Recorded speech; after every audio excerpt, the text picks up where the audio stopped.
The Marvelous Land of Oz. Chapter 9. The Scarecrow Plans an Escape. Tip slipped away from the girls and followed swiftly after the soldier with the green whiskers. The invading army entered the city more slowly, for they stopped to dig emeralds out of the walls and paving stones with the points of their knitting needles. So the soldier and the boy reached the palace before the news had spread that the city was conquered. The Scarecrow and Jack Pumpkinhead were still playing at quoits in the courtyard when the game was interrupted by the abrupt entrance of the Royal Army of Oz, who came flying in without his hat or gun, his clothes in sad disarray and his long beard floating a yard behind him as he ran. "Tally one for me," said the Scarecrow calmly. "What's wrong, my man?" he added, addressing the soldier. "Oh, Your Majesty, Your Majesty, the city is conquered," gasped the Royal Army, who was all out of breath. "This is quite sudden," said the Scarecrow. "But please go and bar all the doors and windows of the palace, while I show this Pumpkinhead how to throw a quoit." The soldier hastened to do this, while Tip, who had arrived at his heels, remained in the courtyard to look at the Scarecrow with wondering eyes. His Majesty continued to throw the quoits as coolly as if no danger threatened his throne. But the Pumpkinhead, having caught sight of Tip, ambled toward the boy as fast as his wooden legs would go. "Good afternoon, noble parent," he cried delightedly. "I'm glad to see you are here. That terrible sawhorse ran away with me." "I suspected it," said Tip. "Did you get hurt? Are you cracked at all?" "No, I arrived safely," answered Jack, "and His Majesty has been very kind indeed to me." At this moment the soldier with the green whiskers returned, and the Scarecrow asked, "By the way, who has conquered me?" "A regiment of girls, gathered from the four corners of the land of Oz," replied the soldier, still pale with fear. "But where was my standing army at the time?" inquired His Majesty, looking at the soldier gravely. "Your standing army was running," answered the fellow honestly, "for no man could face the terrible weapons of the invaders." "Well," said the Scarecrow after a moment's thought, "I don't mind much the loss of my throne, for it's a tiresome job to rule over the Emerald City, and this crown is so heavy that it makes my head ache. But I hope the conquerors have no intention of injuring me, just because I happen to be the king." "I heard them say," remarked Tip with some hesitation, "that they intend to make a rag carpet of your outside and stuff their sofa cushions with your inside." "Then I am really in danger," declared His Majesty positively, "and it will be wise for me to consider a means to escape." "Where can you go?" asked Jack Pumpkinhead. "Why, to my friend the Tin Woodman, who rules over the Winkies and calls himself their emperor," was the answer. "I am sure he will protect me." Tip was looking out the window.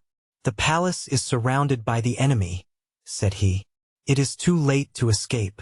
They would soon tear you to pieces." The Scarecrow sighed.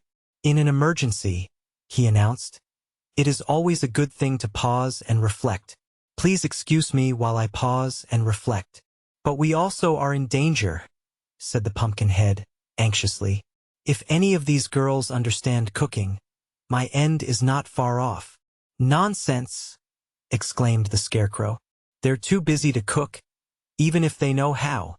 "But should I remain here a prisoner for any length of time?" protested Jack. "I'm liable to spoil." "Ah, then you would not be fit to associate with," returned the Scarecrow. "The matter is more serious than I suspected." "You," said the Pumpkinhead gloomily, "are liable to live for many years. My life is necessarily short, so I must take advantage of the few days that remain to me." There, don't worry," answered the Scarecrow soothingly. "If you'll keep quiet long enough for me to think, I'll try to find some way for us all to escape." So the others waited in patient silence while the Scarecrow walked to a corner and stood with his face to the wall for a good 5 minutes. At the end of that time, he faced them with a more cheerful expression upon his painted face. "Where is the sawhorse you rode here?" he asked the Pumpkinhead. "Why, I said he was a jewel, and so your man locked him up in the royal treasury," said Jack. "It was the only place I could think of, Your Majesty," added the soldier, fearing he had made a blunder. "It pleases me very much," said the Scarecrow. "Has the animal been fed?" "Oh, yes. I gave him a heaping peck of sawdust." "Excellent!" cried the Scarecrow. "Bring the horse here at once." The soldier hastened away, and presently they heard the clattering of the horse's wooden legs upon the pavement as he was led into the courtyard. His Majesty regarded the steed critically. "He doesn't seem especially graceful," he remarked musingly. "But I suppose he can run?" "He can indeed," said Tip, gazing upon the sawhorse admiringly. "Then, bearing us upon his back, he must make a dash through the ranks of the rebels and carry us to my friend the Tin Woodman," announced the Scarecrow. "He can't carry 4, objected Tip. "No, but he may be induced to carry 3, said His Majesty. "I shall therefore leave my royal army behind, for, from the ease with which he was conquered, I have little confidence in his powers." "Still, he can run," declared Tip, laughing. "I expected this blow," said the soldier sulkily. "But I can bear it. I shall disguise myself by cutting off my lovely green whiskers. And, after all, it is no more dangerous to face those reckless girls than to ride this fiery, untamed wooden horse." "Perhaps you are right," observed His Majesty. "But, for my part, not being a soldier, I am fond of danger. Now, my boy, you must mount first. And please sit as close to the horse's neck as possible." Tip climbed quickly to his place, and the soldier and the Scarecrow managed to hoist the Pumpkinhead to a seat just behind him.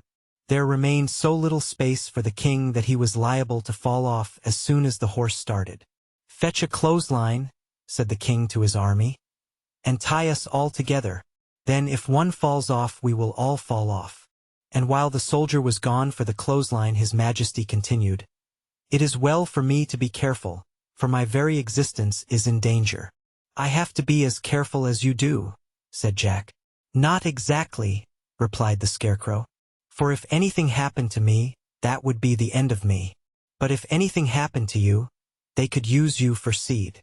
The soldier now returned with a long line and tied all 3 firmly together, also lashing them to the body of the sawhorse. So there seemed little danger of their tumbling off.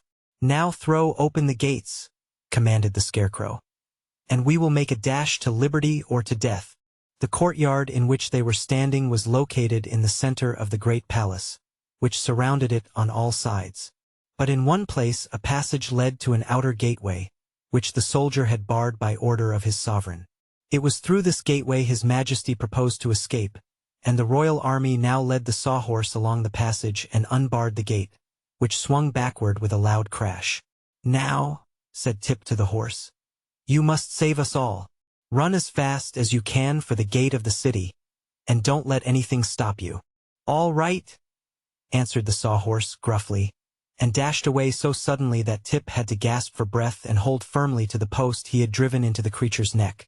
Several of the girls, who stood outside guarding the palace, were knocked over by the sawhorse's mad rush. Others ran screaming out of the way, and only 1 or 2 jabbed their knitting needles frantically at the escaping prisoners. Tip got one small prick in his left arm, which smarted for an hour afterward. But the needles had no effect upon the Scarecrow or Jack Pumpkinhead, who never even suspected they were being prodded.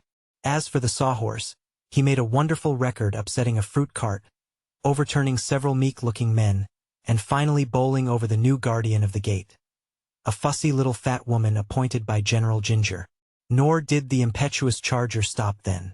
Once outside the walls of the Emerald City, he dashed along the road to the west with fast and violent leaps that shook the breath out of the boy and filled the Scarecrow with wonder. Jack had ridden at this mad rate once before, so he devoted every effort to holding, with both hands, his pumpkin head upon its stick, enduring meantime the dreadful jolting with the courage of a philosopher. "Slow him up! Slow him up!" shouted the Scarecrow. "My straw is all shaking down into my legs." But Tip had no breath to speak, so the sawhorse continued his wild career unchecked and with unabated speed. Presently they came to the banks of a wide river, and without a pause the wooden steed gave one final leap and launched them all in midair.